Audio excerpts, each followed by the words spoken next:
So I appreciate everybody's time coming to learn a little bit about the city and what we do and how we do it. And so, the goal of the Citizens Academy is to kind of give everybody a little more education on some of the processes and finances and a little bit of all the services that we provide. What I've kind of started saying a lot is it can be hard with the city because if we do our job right, nobody notices. So what you do notice are the failures, are really pretty rare. So, you're seeing like the 1 or 2% failures thinking that that's a lot more than what it really is, because most of the time nothing happens. Or, I mean, we do our job right and you don't see it. So we like to give a little more education on that. I like to start this with Thomas Jefferson. He said the greatest danger to our republic is an ignorant people. And so then I normally have to go into my little soapbox about this, because when I was at the police department, my favorite statute was in the Code of Criminal Procedures. It said ignorance of the law is not a defense to prosecution. But I learned I had to be careful who I said that to, because they'd be like, "You calling me ignorant?"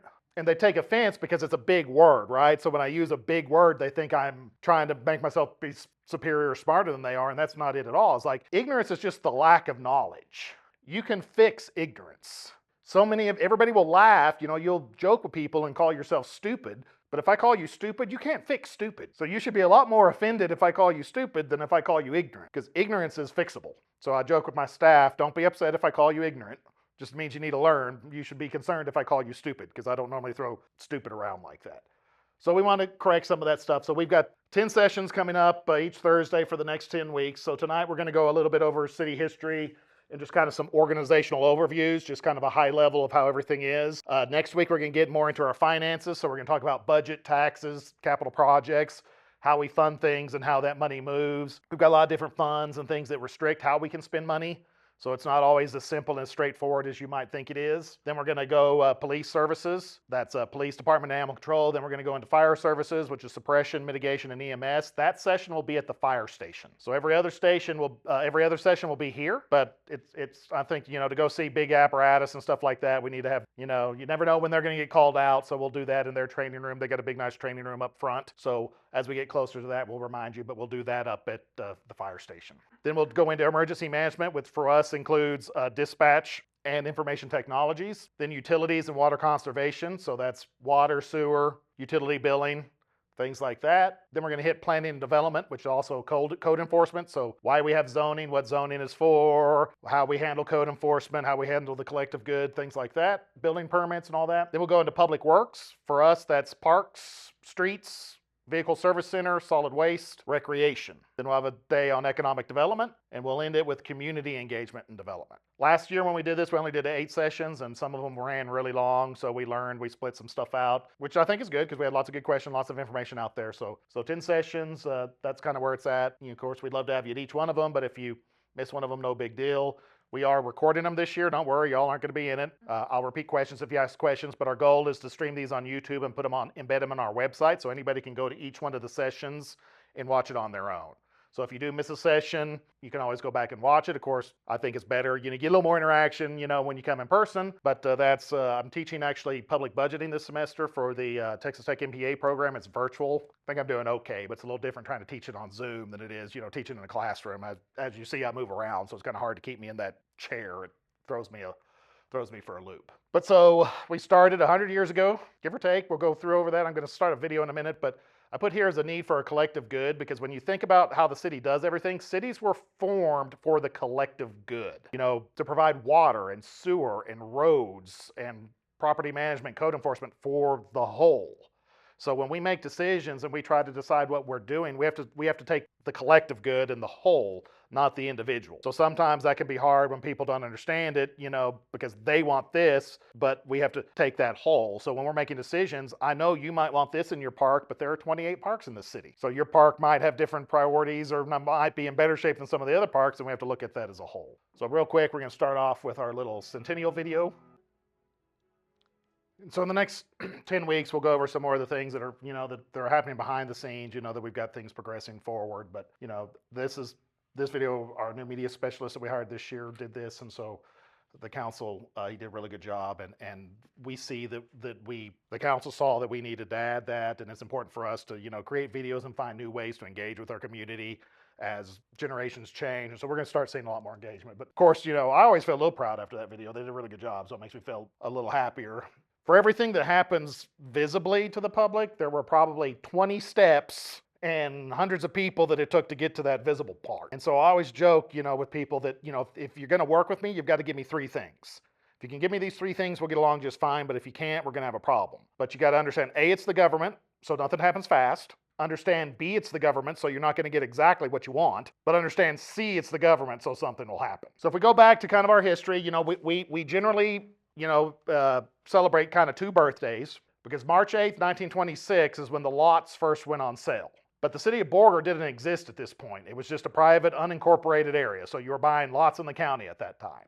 So on September 22nd, Claude E. Ruby submitted a petition to incorporate the town of Borger to the county commissioners. So after 6 months, they decided they probably needed the city to put in streets and sewer and, that collective good, maybe wanted a police department, which didn't end up working very well for a while. Then on October 26th, the voters approved incorporation as a general law commission-style government. So 106 voted for it, and 4 voted against it. So I don't know if those 4 people were the ones still living in the tents, or who exactly they were. But they were probably those. We joke in government about cave people, citizens against virtually everything. So those 4, they probably have cave people even back in 1926. So then in November 8th, 1928, voters approved a home rule city charter.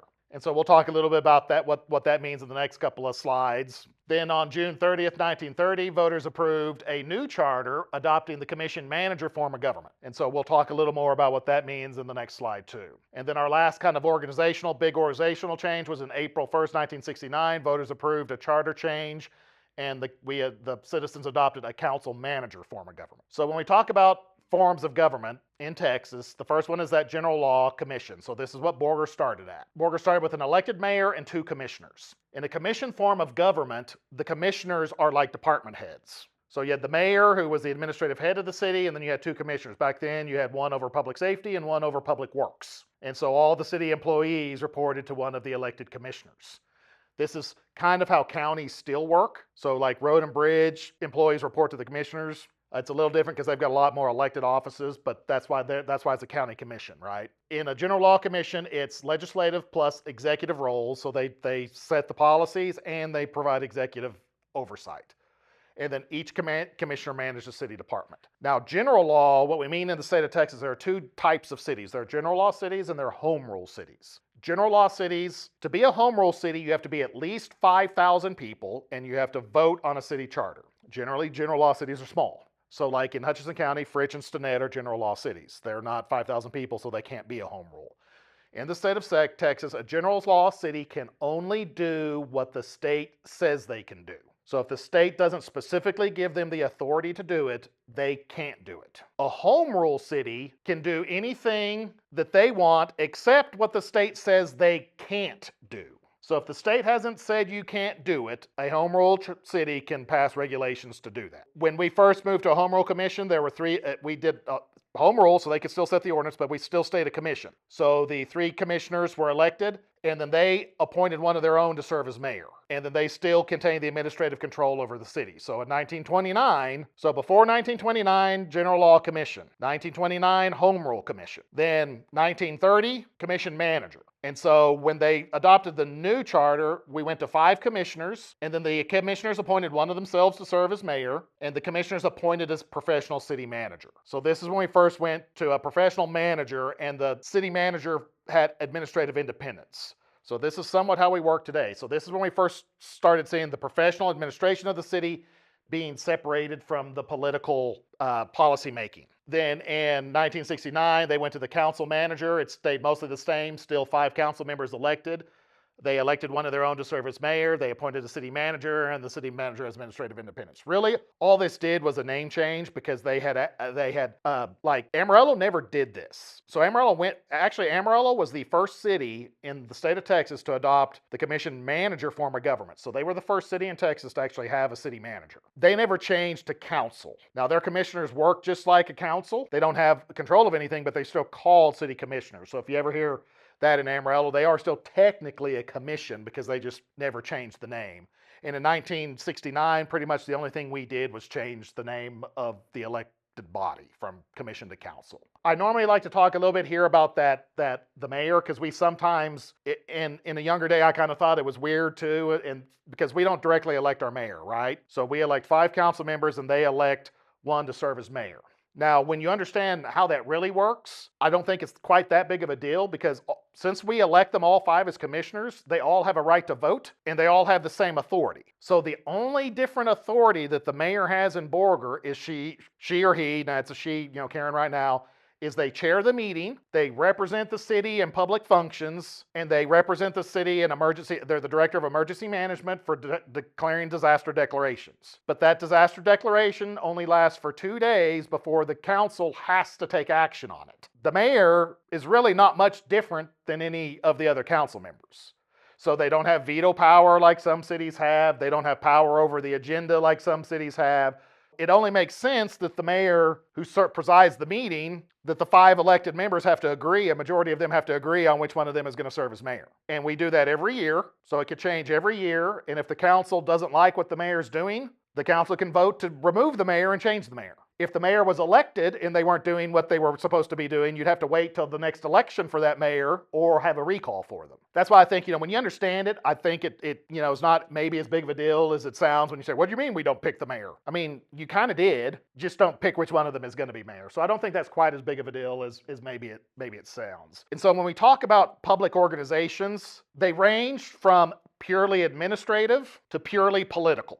And so the City of Borger, our organizational structure is purely administrative. We're as administrative as you can get because all 5 council members are elected by the city at large. They're not precincts, so the whole city gets to vote on all 5 council members.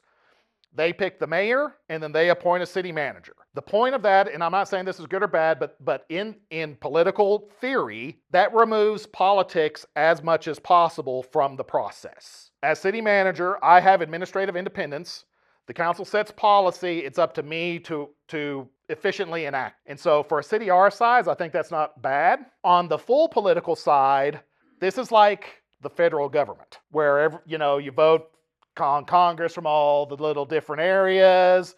And then, or like another good example of this is New York City would be the more political government. They elect a mayor and then the mayor appoints deputy mayors and appoints all the administrative running of the city. And the council has no say in that. The debate generally is as you get bigger, you want some more political influence. Efficiency isn't necessarily what the community always wants. Amarillo is still pretty administrative. They elect 4 council members and then they elect a mayor, but they're all elected at large from the city as a whole. They, of course, elect all of them every 2 years, so all of them could change every 2 years. That's generally efficient and administrative. The city of Lubbock has 7 council members, 4 of whom are elected from precincts and 2 who are elected at large. The city of Amarillo's annual debt load right now, I think, is about $400 million, $450 million. City of Lubbock's is close to $2 billion. And so what happens when you have a more political system and you're from different sides of town, hey, Bob, I really want my park improvement. If you vote for my park, I'll vote for your park. And so now instead of improving 1 park a year, now we're improving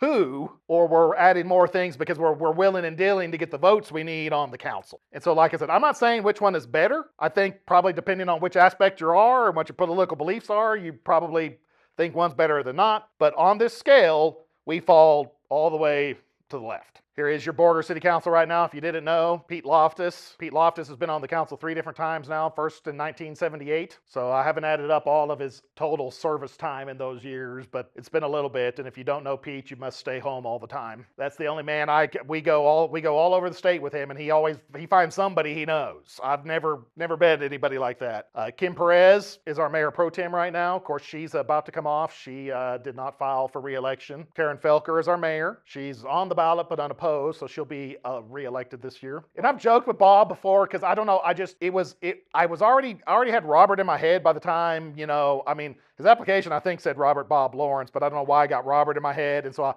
every time I say Bob, I just feel funny because I got so used to saying Robert first. But we make each other laugh for good or bad. And then our newest council member right now is Tom Phelan, and so he represents place 5. So we're elected in 5 places, so we keep track of which place you're in, but everybody in the city vote. We have rotating. Everybody serves a 3-year term, 2, 2, and 1.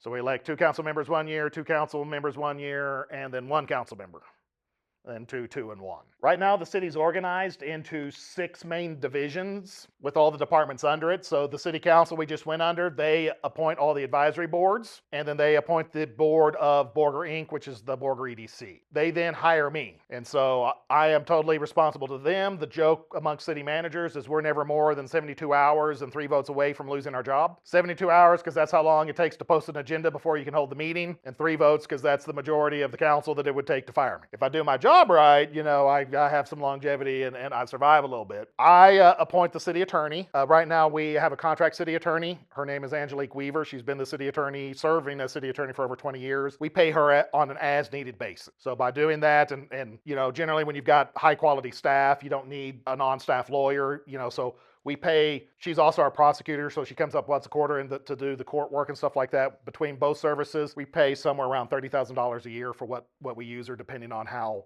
much we use her. So that's pretty rare. To have an on-staff attorney, you're looking at a salary of probably at least 140 plus benefits and all of that stuff. So we're paying 30 instead of 200. So for us, that works out pretty well. We generally stay out of the, you haven't seen, we're not being sued right now. It's been a long time since we sued. We try really hard not to be sued. So, luckily we don't need legal services just a whole lot. Then I also appoint the municipal court judge. Now, both of these, the council has to approve. They can't tell me who to hire, but they can tell me who not to hire. Does that make sense? So if I hire somebody and they don't like them, they can vote not to approve them, and then they don't get hired. So then I've got to go find somebody else. Now, in reality, we have work sessions or executive sessions to discuss that, or I talk to them individually, so I've got some sort of feeling before I do that. I'm not necessarily going to bring somebody I don't think they're going to support. But right now, our judge is Leslie Ford. That's probably going to have to change when she takes over as county judge. But we kind of did that by contracting with the JP on her day off. While we don't elect our judge, the citizens still might have some feedback. If they get really upset at them and they vote them out of office from the JP, maybe that's something we could take into consideration, but we don't necessarily have to do that. But Leslie Ford is our judge. Then our 6 divisions are administrative services. The administrative services division is overseen by Brandon Strope, who's our assistant city manager. I called him kind of the director of stuff. So this is all kind of the weird stuff that, these aren't really large departments. They're like accounting is a 3-person department, utility billing's a 4-person department, city secretary is a 2-person department, municipal court's got 1 employee in it. Planning and development and code enforcement's the biggest. Planning development has got the 4 people in the office, then 2 full-time right-of-way crew members, and then our part-time employees. Human resources is a 2-employee department, and then public engagement and communications, which includes our public engagement coordinator and our Main Street coordinator. So that's Deidre and Nicole. Police department, chief of police is Donnie Davis. So he oversees the police department and animal services. So the police department has 37 employees and the animal services has 3. Then Mike Galloway is our fire chief. He oversees the fire services division. So that includes fire, which is fire suppression. So this is traditionally what you see with the big fire trucks. There are 26 employees in the regular fire department. Hazard mitigation is our wildland crew. That's 5 employees. And then EMS is 19 employees now. So we staff those 3 ambulances with 19 full-time employees. So fire services right now is actually now our biggest division employee-wise since we've added EMS. Then we have public works. Jason Anderson is our public works director. He oversees the street department. That's 9 employees. Solid waste is 12, 11. I was close. Parks is 7, vehicle service center is 2, and recreation is 2, and then a whole bunch of part-time people. So they're hiring up right now for the summer season. So that's all the lifeguards, or the park rec aides, and all of that stuff. So that's they're based out of the service center. If you don't know where that is, that's on Florida Street, up on the left side. It says Borger, City of Borger Public Works on it, but you probably drive by it a lot, but never notice it unless you see somebody driving out of it with a city truck. Utilities. So for us, this is water and sewer.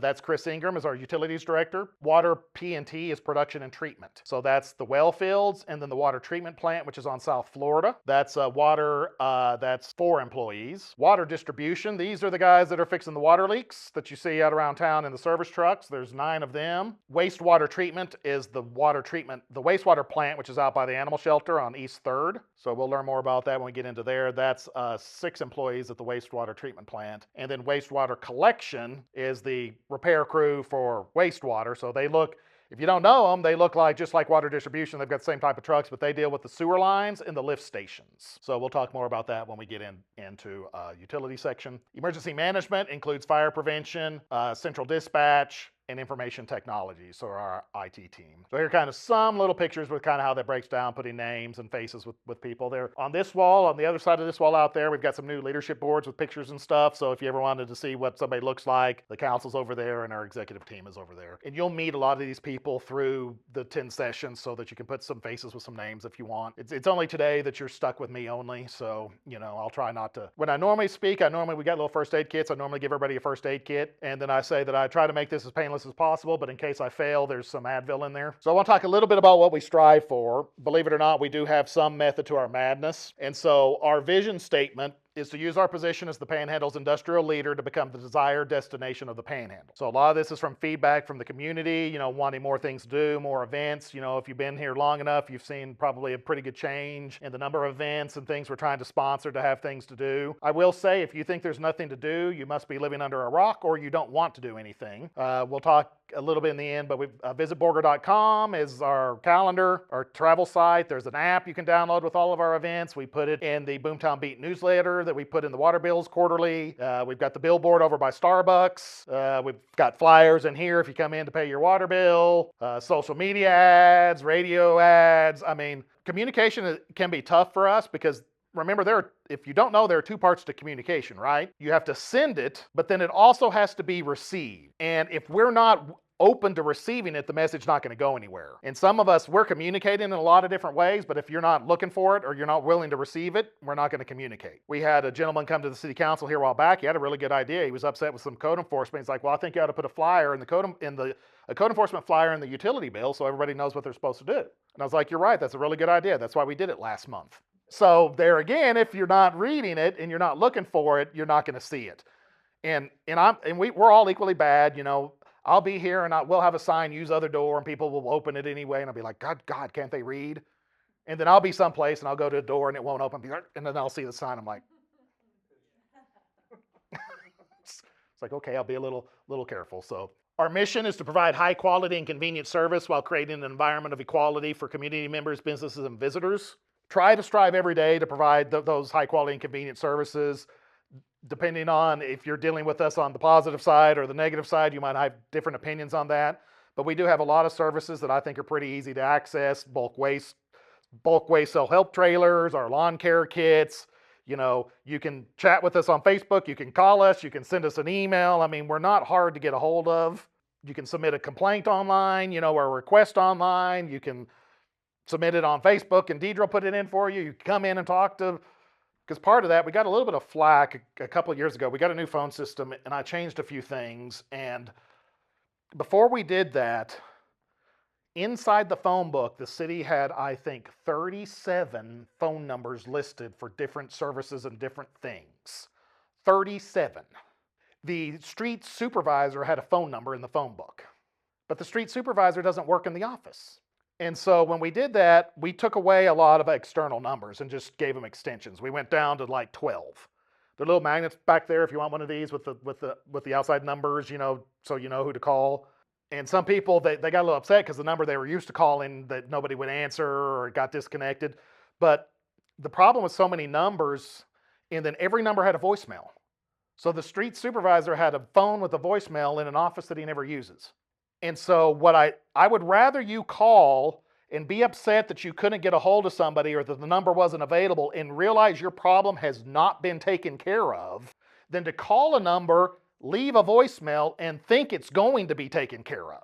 We had and I'm still trying to get rid of sticky notes because sticky notes, I don't know, there's like there's like a black hole somewhere in this building and like phone number sticky notes just get sucked into it, right? But we're working through that. And so if you get a phone number that's not answered, we have streamlined it, and now, you're going to get somebody, and you're going to know, if you don't, you're going to know your problem's not fixed. And I'd a lot rather your problem's not fixed and keep calling and be mad at us than to get straight to a voicemail, leave a message and think it's not, and then be pissed off in 10 days when you call and go, well, why hasn't my problem been fixed? Well, who did you talk to? Well, I left a message. Well, who'd you leave a message with? Well, I don't know, somebody. We do a lot of things, we do try to be convenient. We do try to be high quality and all that stuff, and we do try to balance. The one thing that doesn't say is cheap, because cheap isn't always cheap. So we have to balance all of that stuff, and we'll talk more about that next week with how we do that. That doesn't say we're not responsible with your money, but I just want you to realize, cheap isn't always cheap. Then so the council also adopted 5 strategic pillars. Pillar 1 is community involvement. The city works to ensure a transparent, equitable, and inclusive government by adopting and utilizing flexible communication. Entertainment events. So community involvement, you see a lot of us doing things. That's some of the events, but we engaging in Facebook and how we engage, videos, things like that. Atmosphere of shared community by sponsoring, advertising, and encouraging inclusive events of all types, including events that drive downtown activities. I think you're seeing a lot of that going on. We're about to start second Saturdays of summer. Been providing a little help where we can with the school district and their Cinco de Mayo event coming up, plus Beach Bash. We help with Beach Bash every year. So I mean, I guarantee there is at least 3 things every month going on in this town somewhere. Most of the time, it's more than that. Housing. The city works to develop programs, policies, and procedures that attract and diversify housing opportunities of all types while providing the high-quality service that positively impact health, safety, neighborhood integrity, redevelopment, walkability, and quality of life. We'll talk more about that in a coming slide. Industrial diversification. The city works to strengthen our long-term economic position by efficiently using existing resources, supporting and coordinating job skill training, supporting industrial development and expansion opportunities, and communicating needs and available resources with new and existing industries. And then infrastructure. The city will provide safe, efficient, cost-effective, and well-maintained infrastructure and transportation systems through strategic community investment opportunities that support public facilities, recreation opportunities, utility infrastructure improvements, and downtown redevelopment that include evolving funding opportunities. We've got a grant right now we're hoping to get for $1 million for downtown redevelopment. That'll help probably redo sidewalks and lighting for 2 blocks of downtown. So we've got a lot of things coming that address that. We did 10th Street not too long ago. You started seeing us chip sealing, doing a lot more street repairs. You can see even more of that this year. So definitely have a lot going with there. I want to talk a little bit about our organizational values. So as an organization, we call this Boomtown Pride. And so we're professional. We're committed to continuous investment in the growth of our employees who take responsibility for their self-development. So we want to help you improve yourself, but I can't force you to improve yourself, right? You've got to take a little bit of lead in that. We pursue personal learning to ensure high quality services. We're honest and forthright with dealing with citizens. 80% of the complaints I deal with, the employee wasn't rude or maybe not even didn't help them. It's they didn't take the time to explain what the answer was or why things happen. And so we try to, make sure that we take a little extra time. Most people are pretty happy. When they're upset, it's because they don't understand. It's not necessarily because they're upset at the outcome. More often than not, it's because they don't understand. And we do that with coworkers to build trust with our community. We're responsive. So we anticipate and thoughtfully respond to the diverse needs of our community while continuing seeking ways to deliver services better. So this is, when we go to buy a piece of equipment, is this still the best piece of equipment? Or is there a better piece of equipment? Up till 10 years ago, the Parks Department always wanted a backhoe. Why did they want a backhoe? Because they repaired sprinkler systems in the park. A backhoe is $100,000. Now we use mini excavators. A mini excavator is about $30,000. Does the same thing, but they haven't always been around, right? And that mini excavator gets around a park a whole lot better than that big old backhoe too. Now, public work or utilities still have some backhoes, but they have bigger water lines and sewer lines. They have a need for that. So we try to make sure that we're not stuck in the past. That's just what we've always used. What I joke about with that is when I was at the police department, when we arrested somebody, we had a card catalog. Like at an old library, everybody remember a card catalog, look at your library, and you pulled it up and had all these names. Anybody that had ever been arrested in the city of Borger was in this card catalog alphabetically. So you had to go, every time you arrested somebody, you went and looked for their name. If they were in there, it means they'd been arrested before. And so on it was their jail record number. And so you found their little jail record number, and then you had like 8 bazillion file cabinets along this wall, and you had to go find the little jail record number in the right filing cabinet. You opened it up, and you found their little folder, and you took their little folder, and then you went back to the booking room, and you set it down. And then you did the rest of your stuff on the computer. And then at the end of the day, you printed everything off, you put the front copy on the folder, and then you put it in a box for the the PD secretary to file the next business day. Why are we pulling this? She could file that without us pulling. She got to go back and file it anyway. Why are we pulling this folder? Well, that's how I was trained. Well, that's just how we've always done it. Nobody could answer why we did this. So me being me, I did some checking. The reason we did that is because prior to 1984, if they had a picture and a set of fingerprints in there, you didn't have to take their fingerprints or take a picture again. But in 1984, the law changed and you had to take a picture and new fingerprints every time they were arrested regardless. So from 1984 until 2013, we pulled that file because that's just the way we've always done it. And so I do try to kind of push that a little bit, question service delivery, question things, look for things. I am by no means saying we need to change things, because sometimes the way we do it is the best way. But tell me why it's the best way. If you can't tell me why it's the best way, and it's just, well, that's just because that's how we've always done it, then maybe there is a better way. And so that kind of goes in with what we're innovative. We challenge ourselves to find better ways to serve the public and needs of our community.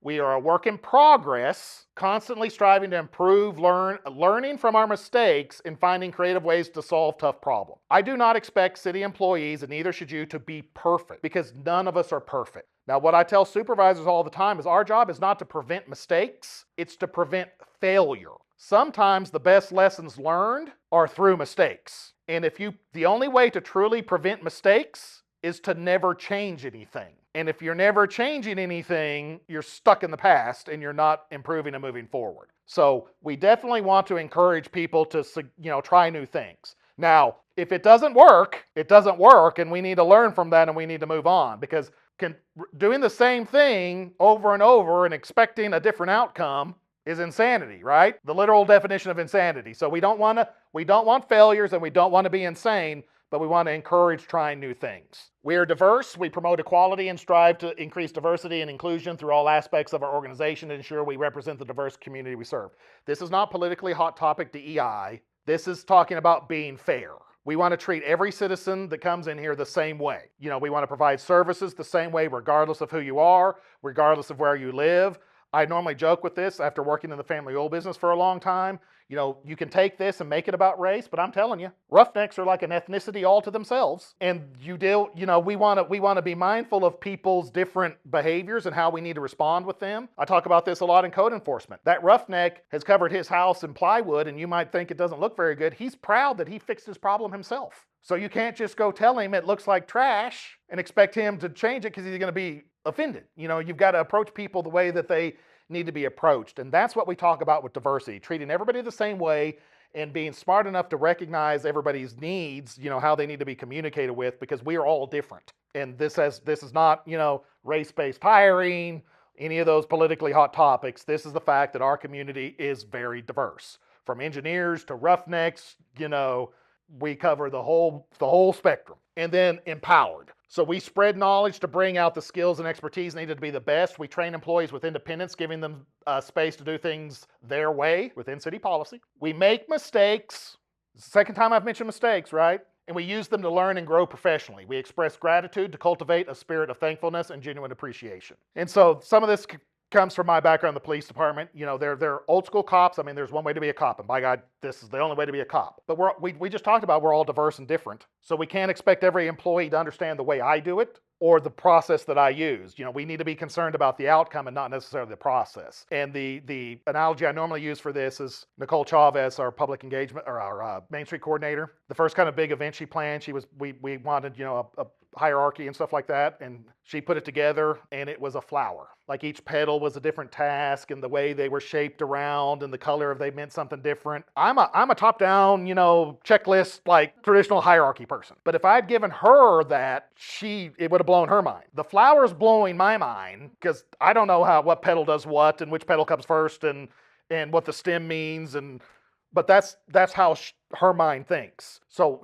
we want to make sure that we're empowering employees to do things the way that they need to do it, because we're all different and our thought processes are not the same. Don't get me into math class now, because I probably couldn't understand new math or how they do that. I'm pretty good at math, but the way I learn, don't try to change that. We also try to make a good workplace culture, right? So that we can attract and retain. Now, like any organization, remember, we make mistakes and we're not always perfect in everything we do, but we are trying to constantly learn and improve. And so part of that and everything that feeds into that workplace culture, our mission, visions, and values, our employee experience, our teamwork, hiring and promoting for fit. Like we get a lot of this, well, I just don't understand why, I've applied 12 times. Well, we don't want to set somebody up for failure. And if you're not a good fit, it doesn't work. A long time ago, I went to an ethical leadership conference in Amarillo, and it was kind of a whole day on building missions, and it's very positive, how to get everybody on board and rah. Well, at the end of the day, they had a panel up at the front, addressing some questions, and one of the panelists was Marcia Sharp, the former Lady Raider basketball coach that won the national championship. Well, this girl got up and she was asking a question, and she was kind of hee-hawing around because, you could tell, it'd been a positive day. Everybody's like, yay, we feel empowered, and man, this has been really good. And you could tell she didn't really want to she won't be negative, but she was kind of like, had kind of that negative question. She was hee-hawing around. Well, Marsha Sharp, she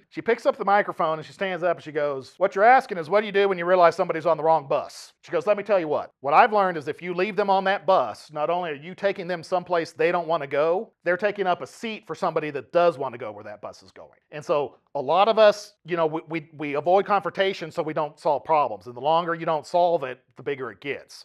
And so over the years, I've added to that. And if you're going to kick somebody off the bus, it's a whole lot easier to kick them off while it's still at the station than when you're 20 miles down the road. And it's actually better to double check their ticket before they even get on the bus than to have to kick them off the bus. And so I thought I had my analogy all completely figured out. And I've given that now for like 5 years with the extension of all of that. And in my public budgeting class, of course, these are a bunch of government people. I had a fireman comment after I gave that analogy, and he put, unless you're a civil service city, then it's a prison bus, and once they're on, you can't get them off. And so I was like, I'll have to add that to my analogy, so that work. But we want to make sure that we're hiring and promoting for fit. So it's more than just skills and ability, right? Because if you don't fit in, we're not doing anybody a favor. And so if we force you out or you force somebody good to leave, so we try to do that. I think we've gotten a lot better at that over the years. We're still not perfect everywhere, but we do try to be mindful in that. Change and innovation. We want to adapt, and we want to provide high quality tools. I mean, it's important that people are 67% of the general fund, we'll learn this tomorrow's expenses are people. But we need to make sure that our people have the right tools to do the job and that we're innovating and adjusting to the, newer generation. I remember when I had my little Razor phone, people would text me. Back then it was that stupid T8, AAAB, somebody text me and I'd be reading it and my text would be, where are you? I'll call. And then I got my iPhone and now I'm like, what? Why are they calling? Just text me. And so, we want to make sure that we're, adapting to the needs of both our employees and our citizens as that, because things change. Leadership and supervision, we need to have high quality leadership and supervision. That's the whole, people don't quit the job, they quit the boss. And so we try to be mindful in that. There again, we're not perfect in that. We've got areas where we're really good at that and areas where we're bad, but we're constantly trying to improve. Performance management. We want to know what we're doing and how we're doing it. We'll talk a lot more about that later. We want to provide opportunity for growth. So right now, about 80% of our promotional opportunities are hired from within. So we do very much try to promote from within and give opportunities. We have a 7-step pay scale now. So, as long as you're rated well for 7 years, you're guaranteed at least a 2.5% increase for 7 years. And in most instances, we have a pay grade above that if you do well, we can move you from equipment operator 1 to equipment operator 2. So most positions now have 2 pay grades worth 14 steps, which if you get one at a year, is 14 years of progression, even without a cost of living adjustment. Now the council and the administrative team, we've been pretty good over the last 7 years. Every budget year, we've been able to do something new for our employees, whether it was increased health benefits. We bid out health, saved a lot of money, increased our health coverage, and then the money we saved gave back as a one-time bonus to our employees. Last year we changed and doubled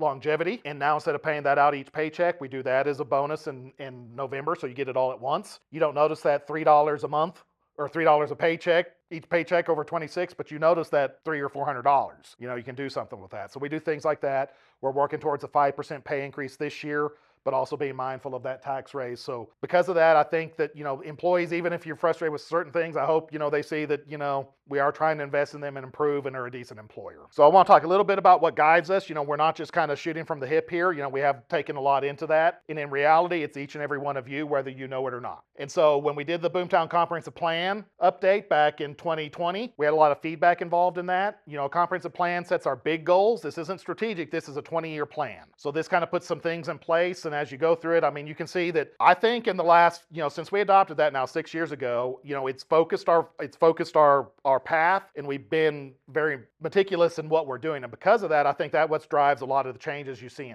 in town. And sometimes it's hard for me to know whether or not those things are changed, but like in Leadership Borger, I had somebody ask me, well, what's changed that we've made so much improvement in the last 5 years? So, I do think there's a visible improvement of what we've been able to do in the last 5 years versus we've done prior to that. And some of that is steady improvement, but I think a lot of that is focused on what this is. And so this plan is community driven. It was developed over 14 months. We had public engagement sessions. There were online surveys, online engagement. We were at community events asking people questions, talk with pinpointed groups of businesses and business owners and community leaders. It was quite a process. So that included the Borger City Council, the Planning and Zoning Commission, city staff, And then we had a really big, I think, 22-member advisory council, in addition to all of the other outreach we did. And so what we learned in this plan, 91.4% of our housing was built before 1990. 51.6% of our workforce does not live here. More than half commute into this community for the jobs we have in this community. Only 2.3% of the housing stock is vacant. There is a $68 million retail trade gap. That means our citizens spend $68 million someplace else every year. 6.1 unemployment was our unemployment rate back in 2020 when we did this plan. It's come down a little bit. I think right now we're at like 4.8. But a lot of that, and a lot of things we struggle with is, so our average household income is below the state average. Our average weekly wage is above. And what that means is that 51.6% that don't live here are making more money than the 48.4% of people that live here. And so that can put stress on the city, who's now having to provide more services without the income and the revenue from that higher paid thing. So when you see our focus on housing, that's why. I mean, getting housing and getting people to live here directly impacts, there's 12,400 people in this city. In 1960, it was 20,000. And in 1960, there was another 9,000 living in Phillips. So in reality, you had 30,000 people in this community in 1960. In 2025, we're at 12,400, but guess what? We still have the same road number of lane miles of road to maintain. We still have the same number of parks to maintain. We still have the same amount of sidewalk. We have the same amount of sewer line, water line. All of that's remained the same, but now we're trying to pay for it with 12,400 people instead of 20,000 people sharing the cost. So getting more people and improving housing is important. These are kind of some of the key words that came out in that. You know, I think you'll probably recognize some of those and share some positives or negatives on how those words kind of came out. You know, a lot of those are positives, a lot of them are needs, and we're addressing, we or some of our other things are addressing that, like dragging Maine. Second Saturdays in summer, we drag Maine now every second Saturday in summer. We do the burnout, we do all that dragging the Friday night of Boomtoberfest in October, you know, if you come down and see all of that. So definitely a lot of things going on. This is some of the feedback we got from the community. Local and regional residents want something to do. There just is not a lot of events and activities. Like I said, I think we've done a pretty good job of changing that, because this was in 2019 when these comments were made. Need better housing, little availability for middle income. So we got 2 new homes just got built out in Yucca Estates. We got 3 more that are in the permit process. You know, there are 25 lots out there, so we're making some progress there. We've got another 40 acres in Buena Vista that we're in current stages of developing. So definitely working there. Decline of Main Street. Borger is missing a vibrant downtown and vacant buildings across the city. We were just designated a Texas Main Street city. We've got a new downtown momentum grant that the tiers just put in place. So in 5 years, I don't think you're going to recognize Main Street. I'm really excited about some of that coming. Borger is so small, you make friends easy. And what I've said about that is, you know, Borger, we're always a little different because, you know, with the industry and stuff, you know, people get transferred in and out all the time. So Panhandle generally is pretty friendly as a whole, but I think we're special friendly because people come and go so often. We've been welcoming new people and saying goodbye to friends for 100 years. And so it's, you know, this isn't the farm community that's been the same families for, you know, years and years and years. It is a mix of all sorts of people. You know, we even let some Kansas and Missourians in here every now and then. Although my dad always referred to them as Kansas Yankees. And then city is communicating better, like what is being focused on in the recent annual report. You know, I think if you're on social media and see some of the things, we've only really improved on that. The video that you just saw at the beginning is some of our steps. So we're definitely dedicated to that. Because one of the biggest jobs that is still in demand in the private sector right now are communication specialists, because AI can communicate, but they can't tell a story. And so what we're seeing is a moving from communication to storytelling, right? And the city as a whole, you know, most governments, we need to do a better job at telling our story. Events like this are part of that. Videos like that are part of it. And so we're definitely working towards that. So you can kind of see what came out of that, you know, our SWOT analysis, our strengths, weaknesses, opportunities, and threats. I think probably most people would agree with that. I'm not going to go word for word on all of that. But, you know, in almost every case, we've either embraced our strengths and opportunities, and we have taken steps to improve almost every one of our weaknesses and threats. Now, remember, it's the government, so nothing happens fast. We might be at different staging on how that works, but we're definitely mindful of all of that. These, I think, are really important. So these are the guiding principles that came out of our comp plan, and I really like these Borger will be confident and optimistic as it works to stabilize and again grow the population base while renewing itself as a leading all-American community in the Texas Panhandle. Borger will be welcoming and a great place to invest and thrive, visit and enjoy, return to someday after time away, and to consider calling home. Borger will be resilient as an economy, as a home to multiple industrial sites where safety is a daily priority, and as a high plains community subject to severe weather and wildfire risks. Borger will be resourceful in putting into place the building blocks of a successful community, from well-maintained streets and infrastructure to safe neighborhoods, quality schools, and varied recreational options for all ages. Borger will be eventful as it strives to become a more complete community with lifestyle and leisure offerings to go with its strong employment base. Borger will be patient as it takes on long-term task of reinvigorating its historic downtown by positioning it for a new era of a new reality. And Borger will be positive as it works to create a new narrative about itself and share its turnaround story with the rest of Texas, the nation, and the world. So what we ask any resident to give us and what we do every day is try to be confident, optimistic, welcoming, resilient, resourceful, eventful, patient, and positive. And I think that, that 100-year video, did that make you feel confident and optimistic? Welcoming. I think we've always done a good job with that, and I think we're still doing a good job with that. Resilient. We're coming back. We're resourceful. We've got downtown grants coming. We've got the Tiers grant coming.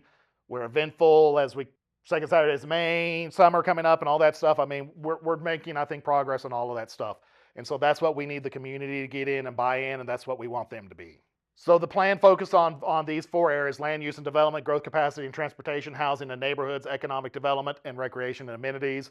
We're not going to go into a whole lot of that. BorgerTX.gov/planning. All of our plans are on there. If you get bored or you're a nerd like I am and you want to read it, we have our comprehensive plan on there, our downtown revitalization plan, and our Parks Rec master plan. We are being mindful and strategic about how we do things. BorgerTX.gov/performance. You can always see how we manage for success. So we have a pretty comprehensive performance management system. So those 6 operational visions, we have 27 functional departments. We measure 54 International City Management Association benchmarks and 241 other key performance indicators. So as of last month, 61% of our key performance indicators were trending positive or on target, and 23% were trending negative. So to make changes, we need to know what we're doing and how things are performing, right? And so we do measure those on a monthly basis and try to make sure that we're doing things. If you want to see what that looked like, this is going to pop up a little web view of what that plan is. If you go to BorgerTX.gov/performance, it pops up the digital document, and you can go see all those charts and everything that are in it. We measure it monthly, and you've got the targets monthly as it goes up there. And so as the year goes through, you can see how we're progressing. And this is everything from like number of weed letters sent out, to the percent that comply voluntarily, to the number of building standard commission orders that get issued. So, there's a lot more that goes on that you might not know of. Like a lot of times with utilities, we hear about the water leaks all over town. I will say that with that, we have some water leaks because there are 5,800 service lines, which are what most of them are leaking when they do leak. When was the last time you have seen a boil water notice in Borger? The water system is secure. Most of those are service line leaks. What people don't understand is that when we have to dig something, we have to call 811 just like anybody else, unless it's an emergency like a main blowing. So small leak in your neighborhood, we have to call 811, wait 72 hours, and then schedule it with our crew. Last year, the crew did over 400 water service line replacements. That's one crew, depending on how big it is, there's 6 guys in that department. 6 guys did 440 replacements. There are 225 working days in a year, which means on average, they replace 2 service lines every day. We're working on that problem, without raising your water rate so much to hire another 12 people. So, we do keep all of that into effect. These are some of the charts. We also compare ourselves to ICMA averages so that we can kind of put it in perspective with with other cities. So that's all on there if you want to see that. Like I said, we are definitely dedicated to transparency. I joke all the time that I'm so dedicated to transparency, I put all this glass in. So, I can't even sneak out the back door. I'm in the freaking front corner and, there's nowhere for me to go. I've debated putting in a trap door that would let me go down to the basement, but everything's out there. BorgerTX.gov, our council packets are out there. You pretty much see everything that the council gets. The only exception are the few times that there are confidential materials, for certain economic development finances or things like that. I have not had to create two packets, meaning one that's for the public and one for the council with the confidential information, in about 8 months.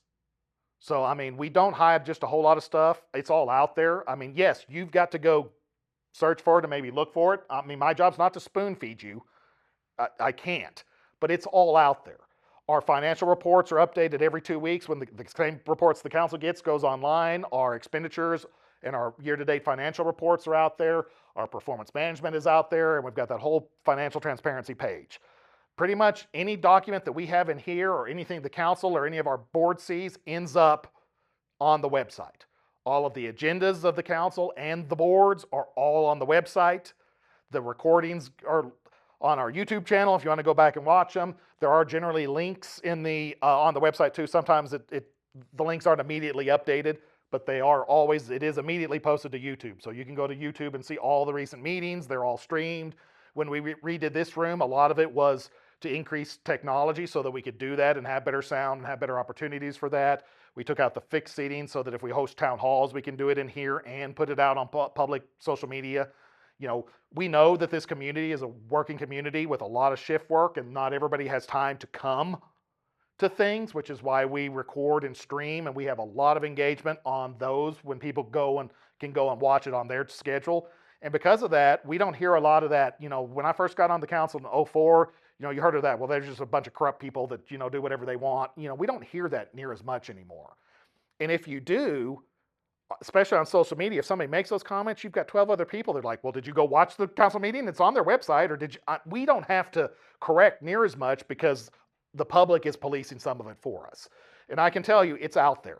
I don't hide anything. My philosophy is if I can't justify what we're doing, I shouldn't be doing it. So you want to see something? I mean, unless there's some legal reason for me to withhold it, and like I said, there's not much of that, it's out there. And so if you have a question, come in, somebody will talk to you. I am here way more than I should. I probably should be taking more vacations. But, Brandon or I or somebody's here, and they will try to find an answer to your question, even if they have to, call you back because I'm not here or something like that. We will try to get to you. These are just some of those outreach options. There's a picture of our Facebook page. You see some of the videos we've done. There's back, when I was 30 pounds lighter like I should be now, but that stupid sweet tooth keeps, getting me in trouble. You see our app up there, Borger, Texas. If you just search Borger, Texas in the App Store, we've got that app. It's got the event calendar, the community calendar on there. It's got everything that's going on. Our website, borgertx.gov, our YouTube page. There's lots of ways. And like I said, if you're still old school, the agendas are still posted out there in the little bulletin boards, outside the door. You can walk up here to City Hall. If you do sign on the website, you can sign in and sign up for alerts. It will tell you every time a new agenda is posted, and it'll email you. You can set up all sorts of things. borgertx.gov/alerts. You'll hear more about that when we get to emergency management, but you can get community alerts through there and emergency alerts through our Everbridge system. We'll talk more about that, like I said, in the emergency management system. We are an award-winning city, whether you know it or not. So we were the 2023 Municipal Excellence Award in Communications. We were the 2023 Texas Association of Planning Community of the Year out of the entire state.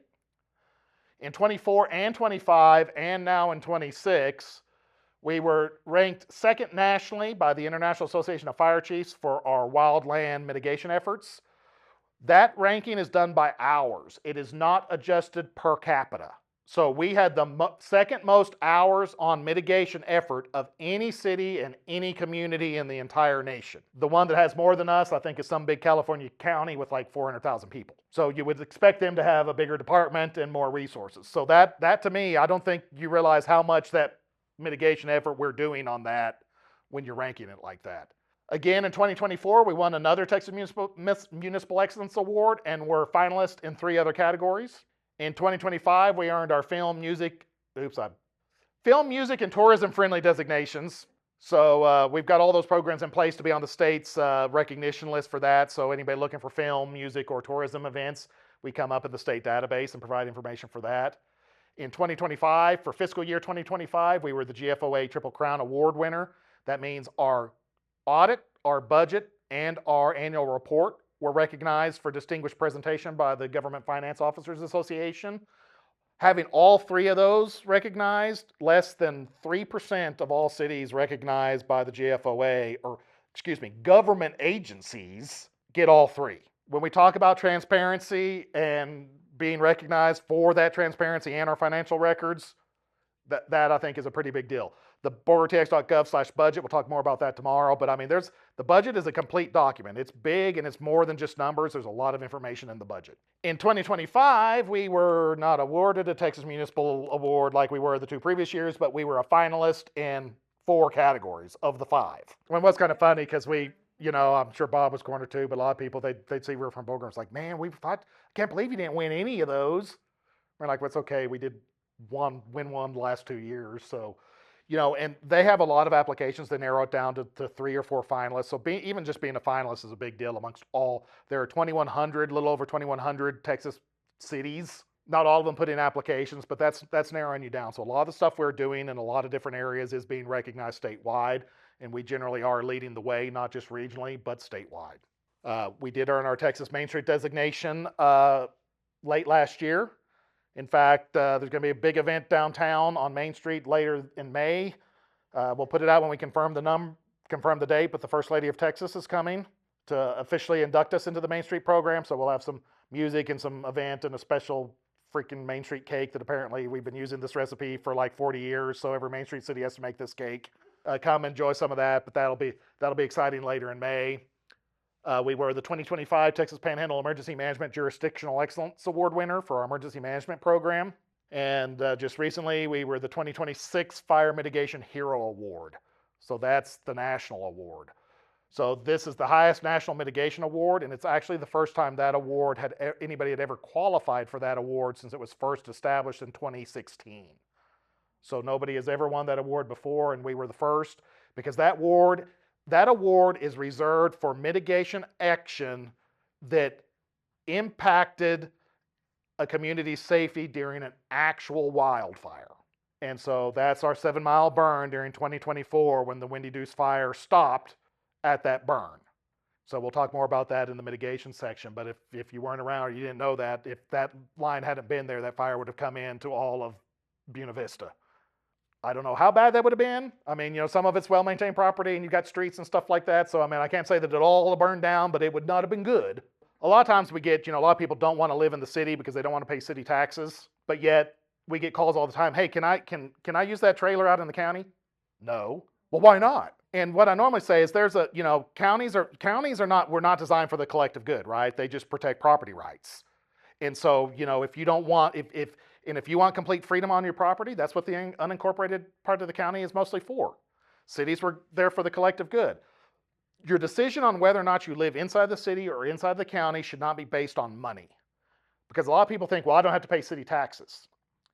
You don't have to pay city taxes, that's true, but your insurance is probably the higher insurance in the county by not having fire protection with fire hydrants is probably about equal to what the city taxes are.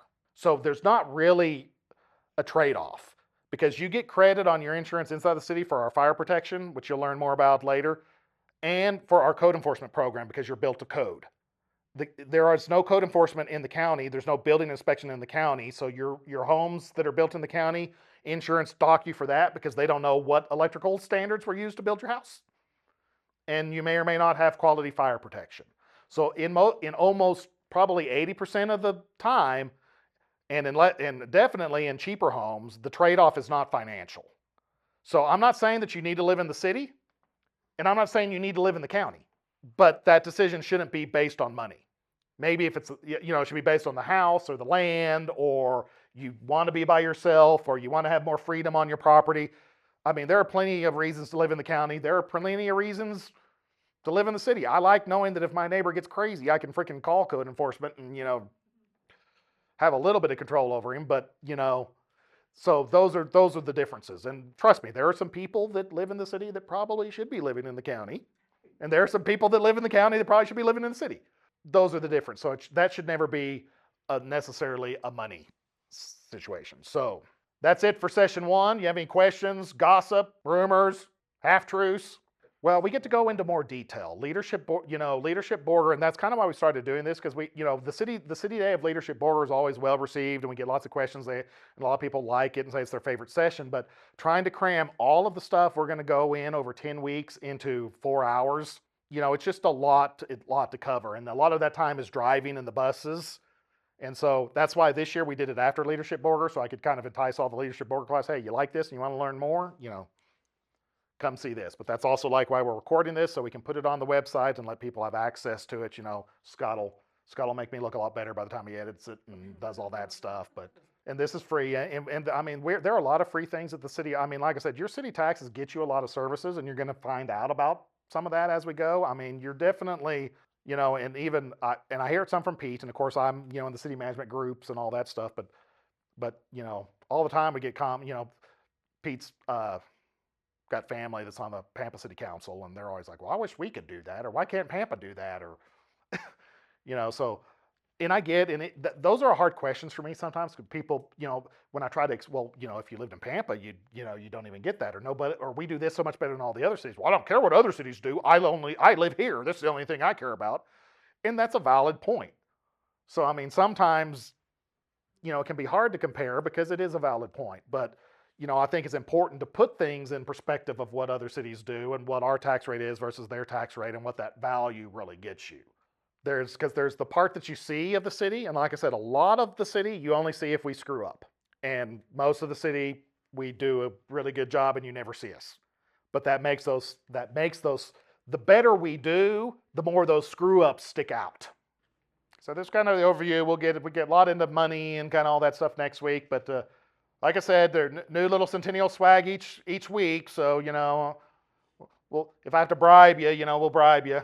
City likes doing that. Of course, everybody likes free stuff, right?